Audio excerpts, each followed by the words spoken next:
कधी-कधी आपल्याला वाटतं, ती दुसरी आई एवढी परफेक्ट कशी? तिची मुलं एवढी नीटनेटकी कशी? ती स्वतः एवढी फिट कशी? तिचं घर एवढं चांगलं कसं? आणि आपण नेहमीच विस्कटलेले केस, जुनाट कपडे आणि रोजचीच धावपळ. बरोबर ना? थांबा जरा. Instagramवर दिसणारं आयुष्य हे नेहमीच खरं नसतं गं. तिथे दिसतो आपल्याला फक्त एक क्षण, सगळ्यात चांगला काढलेला फोटो. तिचे रडणारे दिवस, तिचे थकलेले दिवस, तिची चिड ती स्क्रीनवर कधीच येत नाही. प्रत्येक आईचा प्रवास हा वेगळा असतो. तुझं आयुष्य हे तिच्यासारखं नसणार आहे आणि तसं असायची काही गरज पण नाही. तुझी परिस्थिती, तुझं आयुष्य, तुझी मुलं, तुझं शरीर आणि तुझं मन हे तिच्यापेक्षा वेगळंच असणार आहे.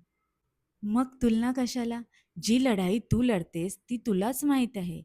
ती जिंकायची पण तुलाच आहे. मग स्वतःची तुलना करणं बंद कर आणि आहे त्या प्रवासाचा स्वीकार कर. पटत असेल तर कमेंट करून मला नक्की सांग आणि चॅनलवर नवीन असेल तर नक्की चॅनलला सबस्क्राईब करून घे. म्हणजे उद्याचा शेवटचा भाग तुला चुकणार नाही. बाय.